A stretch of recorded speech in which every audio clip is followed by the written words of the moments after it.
My name is Tom Hunt. I'm a biologist, survivalist, and all-round adventurer. I've always been fascinated by the limits of human capabilities. I don't know what's going on. This doesn't make sense. What people can achieve when they break from convention. So I'm setting out on a mission to find incredible people who claim to possess unique abilities. Powers that push the known limits of the mind. When you just see it happen in front of you, it's incredible. And body. And defy the laws of conventional science. I'll get an insight into their worlds and witness their abilities firsthand. That's as far in as your ear. That's the middle of your skull. I'll use my own scientific knowledge and call in experts to discover what lies behind their skills. It was so incredible to watch. I want to find out just what it takes to become an extraordinary human.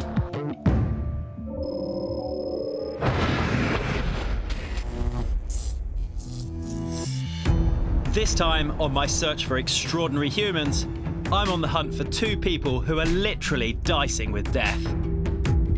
First up, No way. I witness a man who performs extreme headstands.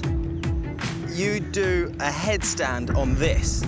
Li Ching claims to balance his whole body weight upside down on a nail. Oh my God. Oh. Then, I track down a man who claims he's immune to one of the world's most lethal forces: electricity. Look at it. So he's live right now. He's live. He's live. I'm in Thailand in search of Li Ching, who claims to have a skull capable of withstanding the most painful of stunts. He's pushed his skull further and further and says he can now balance his body weight on a nail head. My name is Li Ching. I'm known as the king of headstands, and I'm the only person in the world who can do what I do. Li Xing's ability to do the acts that he does is so abnormal, and I'm incredibly aware that the skull is not designed to do the things that he's trying to put it through. There must be something different about his skull. As part of his skull training regime, Li Ching comes to this park in central Bangkok every morning, soon after sunrise. I'm hoping to get a first-hand demonstration of some of his extreme headstands. Very good to meet you. Come to find you because you do incredible things stood on your head. Yes, these props are all I need when I do all of my different headstand acts. And there's one prop in particular that catches my eye immediately. So you do a headstand on this. Yes, I can headstand on the top of that nail, hands-free. I don't even want to get into that yet. The 4-inch metal nail looks horrific. I cannot believe his skull could withstand the force of his entire body weight bearing down on the nail head. He says that apart from the pain, the stunt is all about balance. One slip and it could be game over, and the nail could cause a fatal injury to his skull. When you're doing it on a nail, your balance must be absolutely critical. How do you prepare for that? I actually train by headstanding on a metal disc, balanced on a golf ball. Li Ching wants to show me how he trains for his nail stunt by trying to keep his balance on a golf ball. Surely that's impossible.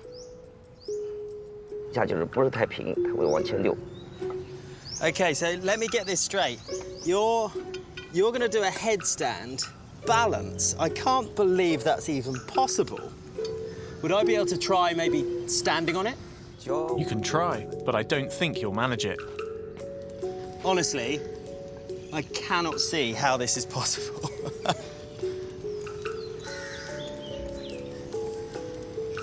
Concentrate.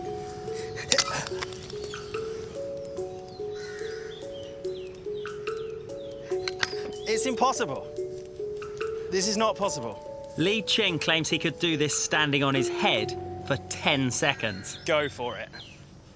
For this stunt, he asks me and a passerby to hold a metal rod to rest his feet against. Li Ching instructs us to hold the bar at a specific height. He insists he'll not be using the bar to support his weight, but only for minor help in balancing. Okay, brilliant. Right, well, if you're ready, let's start. With us holding the bar at the right height, Li Ching gets into position, and he wastes no time in getting into a headstand.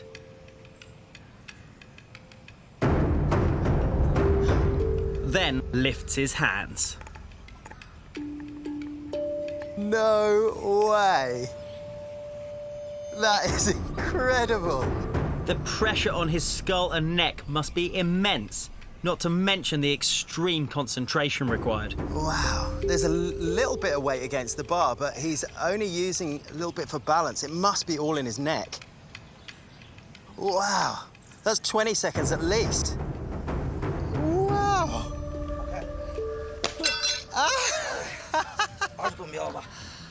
Well, you aimed for 10 seconds. That was nearer 30 or 40 seconds, I think. That was incredible. Both the control and the power that Li Ching has just demonstrated is truly amazing. But when Li Ching does a headstand on a nail, does his skull genuinely take his full body weight, or is it the bar secretly helping him?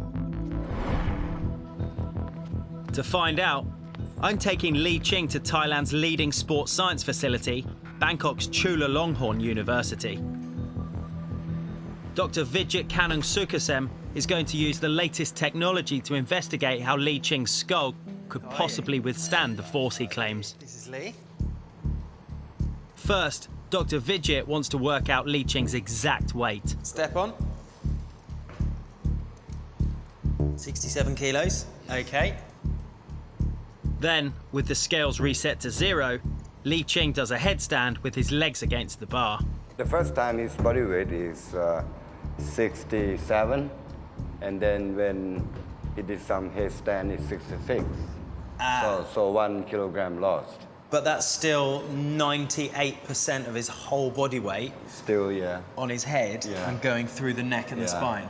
That's a lot. Wow. So the bar makes virtually 0 difference to the amount of weight pressing down. But doing a headstand on a force plate is one thing. Li Ching claims he can do a headstand on a nail. That's 66 kilos of force through less than 1 centimetre square, directly onto his head. I need to find out how his skull can possibly withstand this force. So I've asked Dr. Vijit to refer Li Ching for an MRI scan.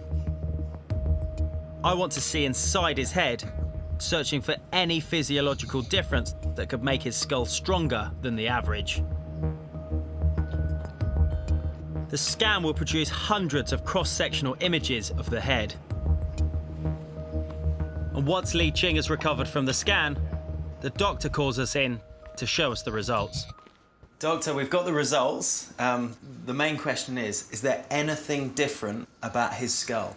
Not thicker, and the skull bone is normal. Absolutely normal. Yeah, What's this white area on the skin at the top? white area, this is a scar. A scar tissue. Yes, scar tissue. Okay. Okay.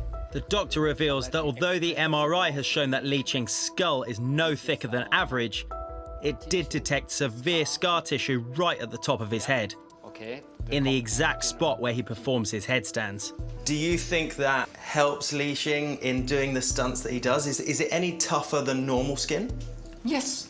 It is. Yes. Ah, okay. Human skin is covered in pain receptors, but repetitive damage can wear away these nerve endings, effectively causing numbness. That explains how Li Ching could withstand the pain during a headstand on a nail. But immunity to pain won't protect Li Ching if he loses his balance. As his bone is no thicker, any slip and the nail would penetrate his skull and plunge deep into his brain. So maintaining perfect balance is the difference between life and death. But neck muscles are only designed to take the weight of a human head. Li Ching must balance his entire body weight. I want to try and work out if Li Ching's neck strength is the ultimate key to his ability. We rig him up with 6 different myography sensors linked back to a laptop. These will monitor the levels of electrical muscle activity throughout his entire body during a headstand. But due to the potentially fatal consequences, the doctor has refused to allow Li Ching to do a headstand on a nail in the lab. All the sensors on? So once again, he uses a golf ball. After taking a moment to steady himself, he pushes up onto his head. And seconds later, despite the apparatus on his body, he goes hands-free. Again, I'm blown away by his ability to balance. There's almost no weight against the bar that we're holding. Yet I can already see on the monitors there's a lot of muscle activity.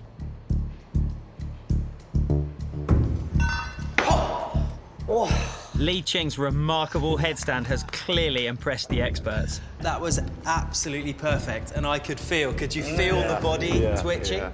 Time to work out how he maintains such balance. Firstly, Dr. Vidget notices there was a big change in Li Ching's breathing. Yeah, you see, this one is kind of a deep breath, and this one shallow breath. Okay.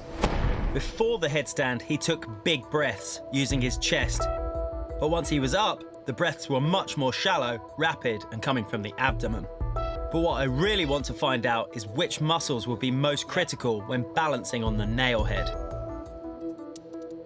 Whilst Li Ching was doing his headstand, the electrodes were monitoring his neck, back, chest, stomach, and legs. But the result here show that he used back muscle the most. Oh, wow, okay. The initial results were quite unexpected. The sensors revealed greater activity in the back muscles than any other part of the body. I really thought the neck would take most of the strain. You see the other graphs, see there's no activity at all. Really? But when we take a closer look at the data, there does appear to be an explanation. Even though there are no large peaks in the activity of the abdominal muscles, the sensors did register a low but continual movement. So what's really interesting is his back is absolutely critical in terms of the balance that he's trying to create. And obviously along the length of the spine, he's trying to keep that with a little bit of the abdominal muscles, trying to keep his balance like that. So our in-depth tests have revealed exactly how Li Ching maintains such extraordinary balance. And by doing his stunts for over 30 years, he's managed to build up scar tissue on his head, allowing him to withstand greater and greater amounts of force and perform increasingly deadly headstands. But we found his skull is no thicker than average, which makes the headstand on a nail head he's planning to attempt even crazier. The doctor says that one slip will mean certain death, but Li Ching says he still wants to go ahead. To demonstrate his deadly nail headstand, Li Ching is taking me to a builder's merchant's, where first he's going to show me how he builds up the scar tissue on his head and strengthens his neck muscles. He's going to balance concrete slabs on his head heavier than his own body weight. What sort of weight are we looking to stack on top of your head today? My maximum weight on my head is 90 kilograms. Okay, so if we get one of these weighed up, then we can figure out how many you need for the training exercise.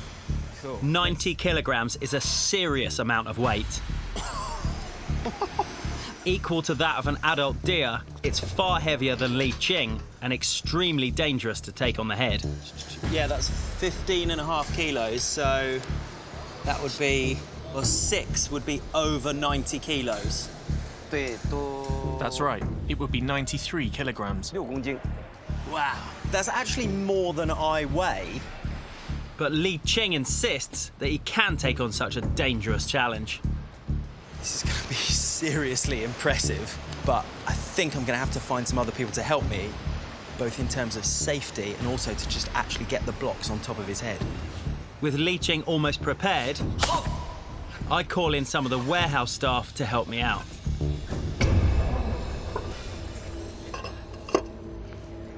With just a small towel on his head for protection, Li Ching signals that he's ready. Good, right. Number one. As we start to load the concrete slabs onto his head, I can't help but feel a little apprehensive. But Li Ching is starting strong. These are heavy, just one at a time. Oh, that's 4. With 62 kilograms, it looks like he is starting to struggle. Is he okay? Right. Number 5. As the 5th slab is loaded on, I can see Li Ching's neck being crushed by the weight. Last one. It's over 75 kilos. This last one's going to go over 90 kilos. With the final block in place, Li Ching looks like he's at his limit. His skull, neck and back are under extreme pressure, enough to break his neck if he loses balance. Wow! That is 90 kilos, yeah. He finally indicates that he's ready to stop. Through his neck. Take the top one off. Top one at a time. One at a time. Okay. That's it, yeah.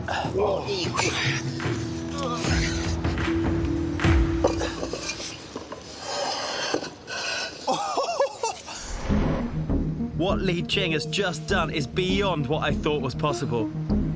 90 kilograms should have crushed his spine, and it took 3 of us to remove the blocks from his head. But he withstood it and survived. Now he's warmed up his head and neck muscles, Li Ching is ready to take on his deadly stunt. I can't tell you how nervous I am. Are you ready to do it? Yes, I'm ready to do it. This next act, my nail stunt, is really going to make your jaw drop. I want to get another close look at it to see if it's quite as crazy as I remember. I've seen this before, but now actually knowing that you're going to do a headstand on top of this, that is thinner than a pencil. Yes, absolutely. This stunt is extremely difficult, and the nail is very thin. Despite the huge dangers involved in this stunt, Li Ching is determined to continue.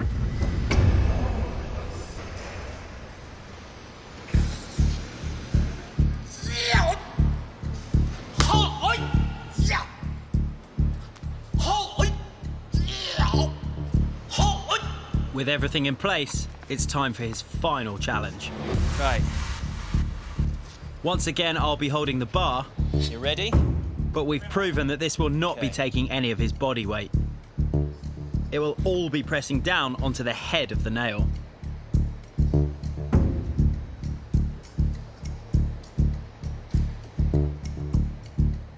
As he lifts his legs into position, I can hardly look. But then, with the nail pressing onto the top of his skull, he does the unthinkable and lifts his hands. Oh my God. Oh, wow. Oh, that is actually happening. With 70 kilograms pressing directly onto less than half a square centimetre of Li Ching's skull, any slip could see the nail head penetrate deep into his brain, causing instant death. Finally, he's had enough. But the damage is clear to see.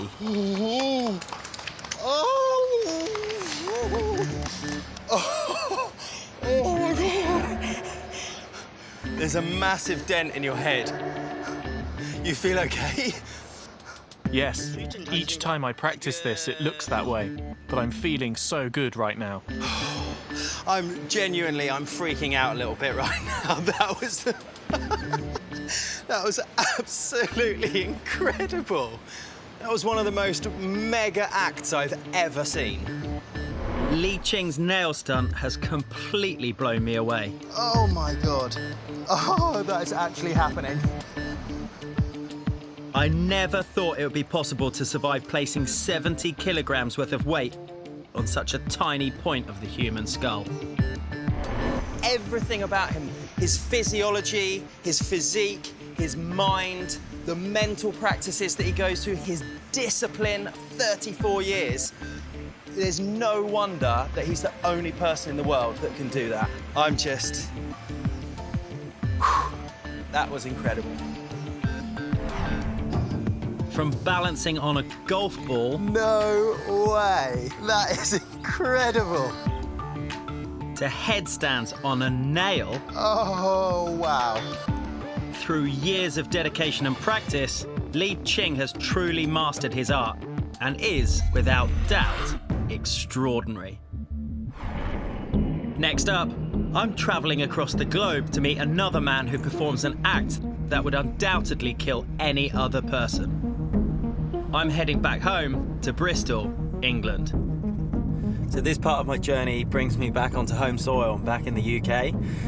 I'm just on my way to pick up a man from Serbia who does death-defying stunts with electricity, to the degree where I'm pretty certain if anyone else tried them, they would end up dead. My name is Slaviza Pajkic, better known as Biba Struger, which means Biba the electricity man. I'm a medical phenomenon. Electrical power cannot hurt me. Being immune to the lethal effects of electricity is surely physically impossible. So I've asked Biba to travel from Serbia to England so that I can test his claims scientifically on my own turf. I'm taking Biba to a warehouse on the outskirts of the city, a place perfectly suited to working with potentially lethal high voltage electricity.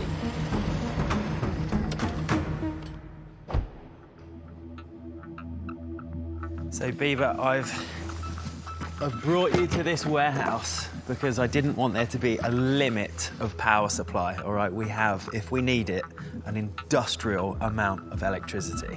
Okay. But Biba says his equipment takes electricity off the scale.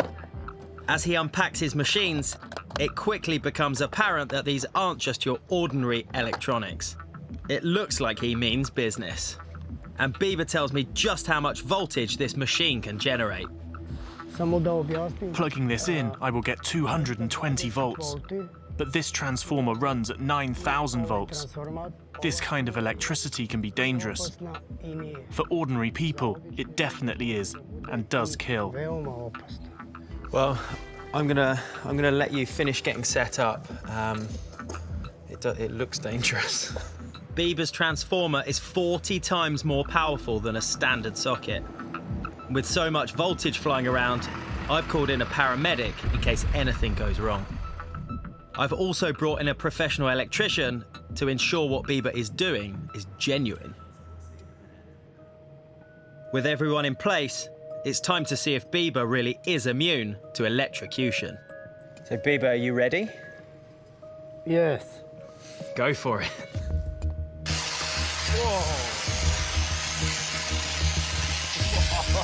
The 9,000 volts is being expelled through the air into the bulb.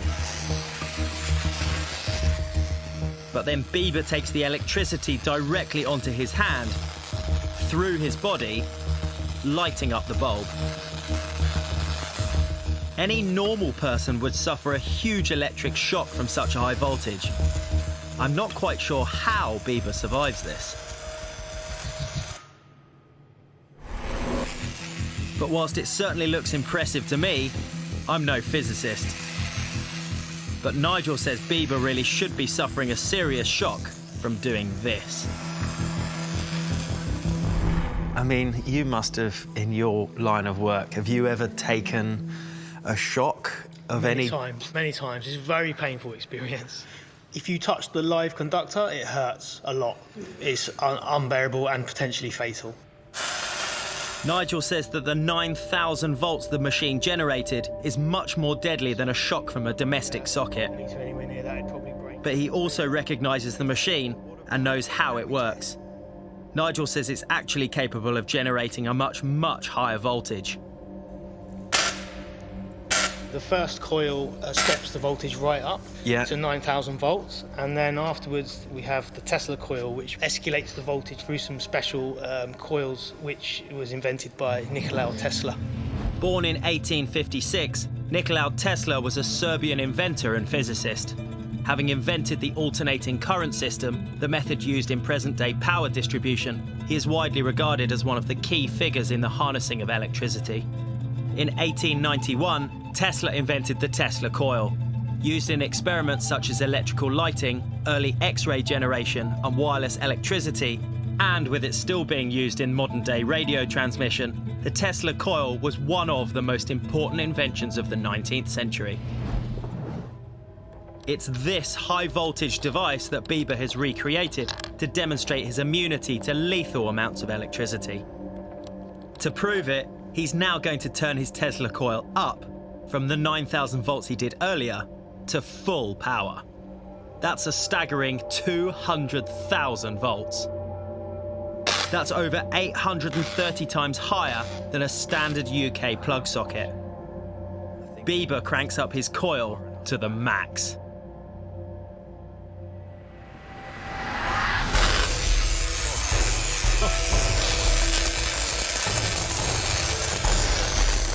We all keep at a very safe distance, as this truly is life-threatening. But even with the generator working at full capacity, Biba's showing no reaction to the huge voltage.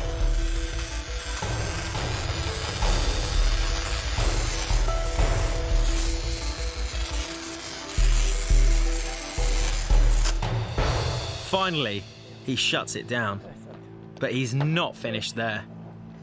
Biba wants to show me how his entire body is being electrified by the 200,000 volts.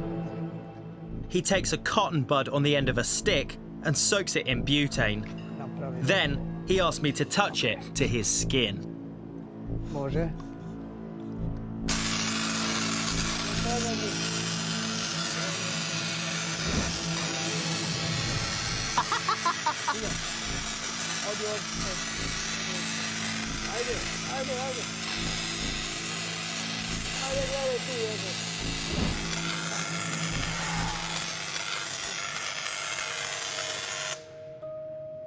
Now Biba wants me to feel that he is electrified by taking a small secondary shock from his body.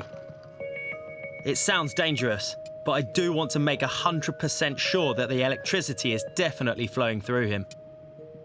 He tells me to put a small amount of the lighter fluid on my finger. If the electricity is passing through him, we should see a result.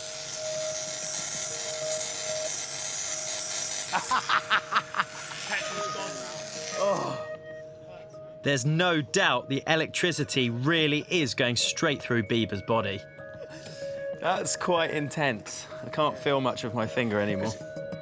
Whilst this certainly looks impressive, Nigel informs me that there may be a trick involved. Really? He explains that although the Tesla coil is delivering a high voltage, it may be delivering an extremely low amperage, and this could be the secret to Biba's ability. To put it to the test, he suggests Biba plugs himself directly into a power supply with an unquestionably high amperage. A power supply like the mains. Steel nails like this are highly conductive, so when inserted into the socket, they immediately become live.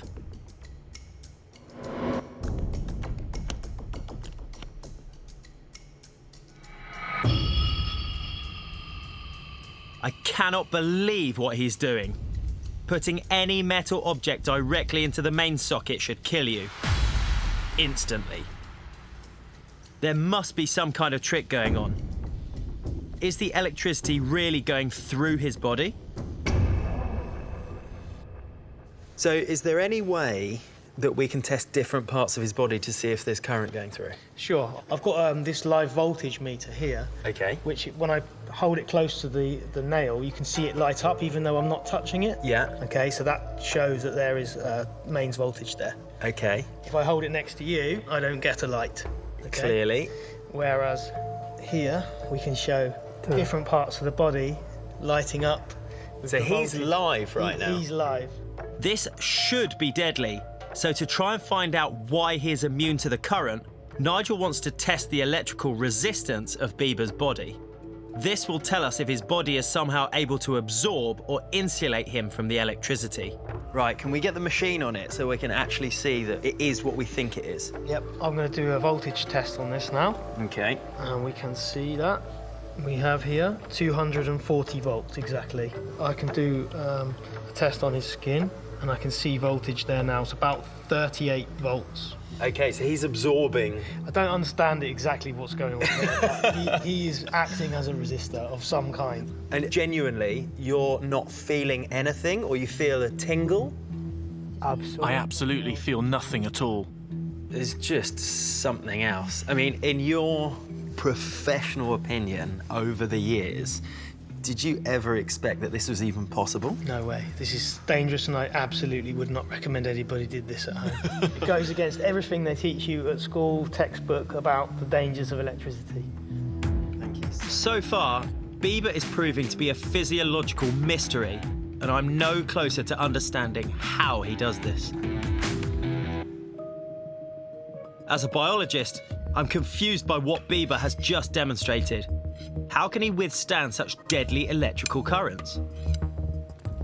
I want to know what paramedic Sid thinks about what he's just seen. Today. What are the medical implications of effectively sticking your fingers in a plug socket? Basically, your muscles just seize up really, and whatever you're holding, they just clamp onto whatever you're holding. So if it's a current, that's it. You ain't gonna let go of that. So this is the bit that I'm really interested in. You hold on to one bit, Yep. you hold on to the other bit, and the current, we already know because we've tested it, is going through his body. Yep. And it goes through the path of least resistance. Yep. So it's got to be going up the arm, across the chest, and then down the other arm. Yeah. I mean, it kind of worries me. It does. I mean, just basically going through the anatomy of the heart. I mean, you've got an SA node, an AV node. The SA node is your natural pacemaker, which fires very small, minute impulses, which is basically your heart rate. This SA node is a group of specialised cells in the top corner of the heart that acts as a natural pacemaker. It spontaneously generates a regular electrical impulse, which conducts through the heart, causing it to contract. The contraction of the heart is what allows blood to be pumped around the body. If a person were to come into contact with the mains electricity supply and the current were to pass over their heart, these natural electrical impulses can easily become overridden, and ventricular fibrillation will occur, likely resulting in instant death. Other serious effects of electrocution include a sudden tensing of the body's muscles, immediate loss of nervous control, and severe burns. Is there any way we can sort of test this? He does this all the time, and it kind of worries me, the potential long-term implications. Can we test to see whether his heart rhythm is okay? Yeah, we can get him sat down in the back of the ambulance and we'll have a look. Sid's brought along an ECG machine. Okay. This will allow us to monitor Biba's heart rate and will enable Sid to check for any damage from the stunts Biba's just performed. Okay, so what have we got? So basically, this takes a picture of the heart from all the angles, and it looks absolutely fine. There's nothing, it looks perfectly normal. Really? Absolutely normal. His heart rate's absolutely fine at 76 beats per minute. So absolutely no issues whatsoever. It doesn't even tell me about any heart blocks or any kind of infarct to the heart muscles or anything. Biba's results show no heart abnormalities at all, despite regularly subjecting himself to more than enough electricity to cause a heart attack. Biba's apparent immunity to electrocution has perplexed a professional electrician and a paramedic. Perhaps Biba himself can shed some light on what's going on, and more importantly, how he discovered this ability. This is such an incredibly unique skill. Like, how did you find out the first time that you could do this? I was learning the welding trade, and my colleague got an electric shock from the welding machine. I came up to see what had happened, and he said, "Watch out, there's live electricity." But I touched the welding machine and I didn't feel anything at all. It had no effect. When you do this, what does it feel like? I feel absolutely nothing when the electricity goes through my body. But at the same time, I command the way it flows. I can make it flow and stop. I can't really describe it. Sometimes I think that I perhaps have an extra sense, and that's how I feel the electricity flow through my body. Biba tells me that in Serbia, he uses his ability to perform electrotherapy by channeling electricity to heal many different conditions. And he's offered to give me a demonstration. As a scientist, I'm not sure if this is possible, but there's only one way to find out. This is earthing or grounding. Biba says I need to hold on to this metal rod so the electricity from his body will discharge to the ground and heal me, not kill me. Oh! Okay.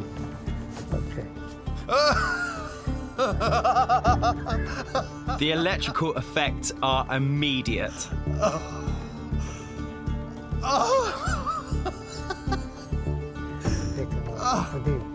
This is unbelievable.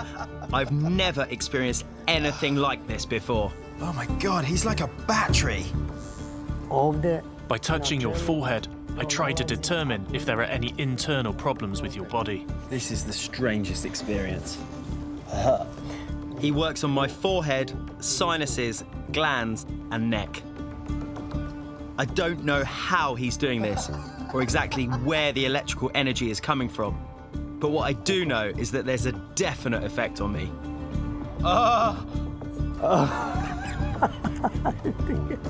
That is the most intense experience. You get everything, all the electricity. You literally see like flashing lights. There's white and black there's waves that are going through your vision. And then when he touched it right on my forehead, it's like there's electricity on the inside of your brain. That is, oh, it's so strange. Wow. Do you know what? When we were sat here, I'm kind of thinking to myself, I'm not sure how real this is, but that was incredible.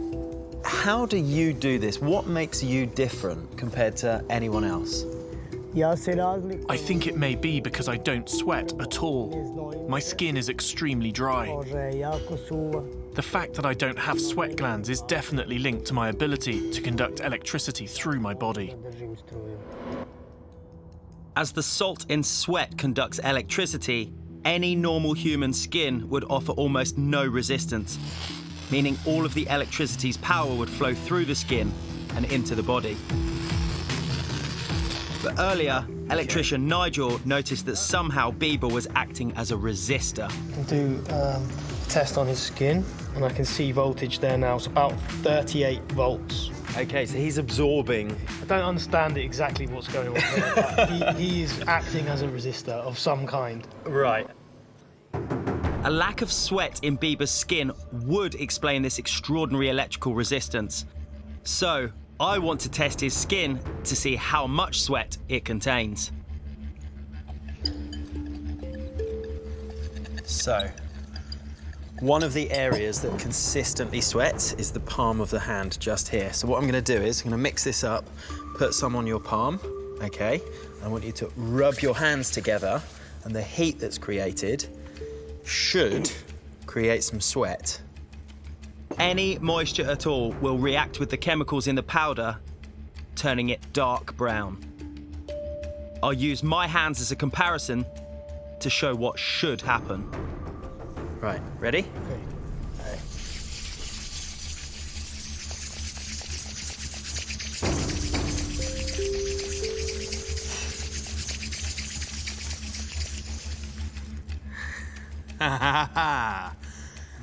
Seems to have worked. So that's the colour. You can obviously see where there's moisture on my hands, and there is zero response from you. Wow, that is incredible. The absolute lack of salt or water on his skin explains how it is acting as a resistor, preventing the electrical current from penetrating inside his body. Biba's super dry skin answers the mystery of how he can survive more voltage than average. But as the amps increase, there's more chance of the electricity piercing the skin to the highly conductive cardiovascular system inside. He now wants to show me his most dangerous demonstration yet, that he says will prove he can withstand the huge amount of amps in a cooker. With the electrician's help, I've been able to figure out how much voltage and power goes through Biba's body, but he's indicated to me that he can actually turn this into heat in order to cook food in just a matter of seconds. I've invited an expert down with some of the latest thermal camera technology because I want to find out exactly how he does that. Coming to meet me is thermal imaging expert Darren Hooper, and he's armed with some extremely impressive kit. Right, basically, you've got an optical sensor and a thermal imaging sensor within the camera. This detects differences in heat. It's not an X-ray machine. It doesn't look into a surface. It's surface temperature only. So we can try and have a look and see if I've been doing some heavy braking in my car. And as you can see see the tire temperature. You've also got the brake disc temperature there. Right. And you'll see that the whiter the colour, the hotter the temperature. Right. The cooler the colour, i.e. blue in this case, is the cooler the temperature of the surface. It's a visual indication of temperature difference. Oh, so we're going to get some interesting results with this bit of kit. I think we will. I think we will. Absolutely. This seems like the ideal tool for measuring just how much heat the electricity passing through Biba is able to produce. But can he really be as powerful as a cooker? As we head back inside, it looks like Biba is all set up and ready to go. Biba, this is Darren. Hello, how are you doing? Biba, how does this work? Have you got to do anything before we start?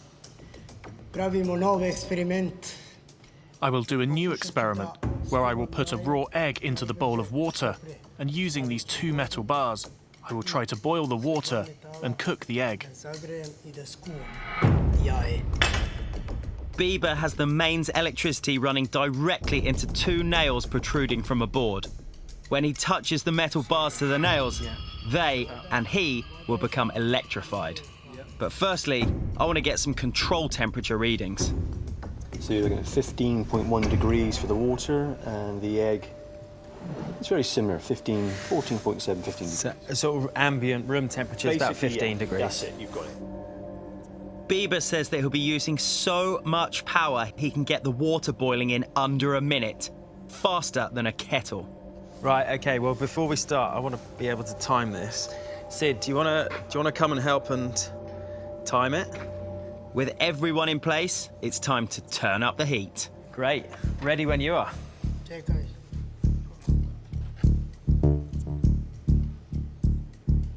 As Biba places the egg in the water, we can see that it's sitting at a cool 15 degrees. Right, ready? Yeah. 1 minute, I don't believe this. What do you think? No. Time for Biba to prove he truly is immune to electrocution.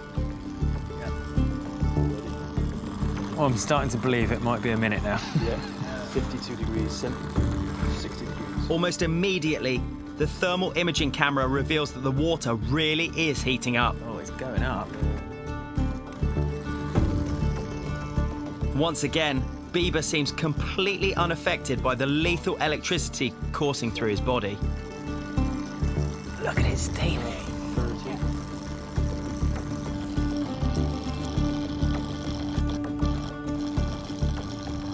40 seconds, 40 degrees. Oh, he's not going to make it in a minute, but look at it steaming. 42, 43. Oh, this is amazing. 47. You have a minute now. Right, that's 1 minute, and we're at about 55 degrees. And he keeps going until the egg is completely cooked. Oh, it is hot. Around about 65 degrees C, that egg. Oh. And you think it's done?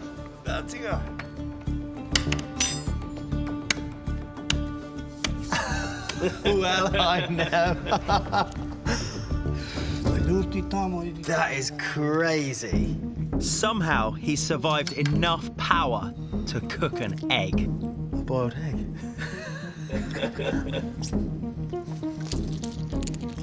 It's good. But Biba says he's not finished there. Okay. He says he can hold on to these electrically charged forks and the current will electrocute this sausage in just seconds. And this will show us what should happen to normal human flesh with this much electricity flowing through it. Our temperature of those sausages now are around about 12.2 degrees C.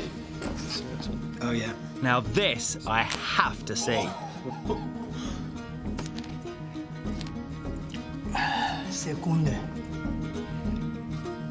Five. As we watch the temperature dramatically rising on the thermal camera, there's no doubt the sausage is cooking, and fast. 40. 15. Oh, you can hear it. Yeah, 50 degrees. 20. 70 degrees. 85 degrees. Look at it. Oh my, leave it alone. The temperature has soared up to a staggering 85 degrees. Well, I'm not so sure I want to shake your hand. I will, but... Oh, thank you so much. That was absolutely incredible. Good fun. What we've just witnessed no doubt cements Biba's status as a truly extraordinary human. Using his dry skin to withstand life-threatening amounts of electricity, Biba Struger has managed to hard-boil an egg and cook a sausage by channeling mains electricity through his body. I didn't think it was possible for a human being to do that, but given the fact that I've done scientific testing in the company of experts, I've seen it with my own eyes, and it's truly amazing what he can do. But I'm still convinced that, given what he does, he should not be alive. On this leg of my journey, I've met two extraordinary humans. There's no doubt that what Biba does is life-threatening. Yet somehow he's taken an abnormal skin condition and used it to push his body to the most dangerous of limits. And through years of intense skull training, Ching has truly mastered his art. Oh my God. Oh, that is actually happening. And is, without doubt, extraordinary. Join me next time as I continue my search for more extraordinary humans.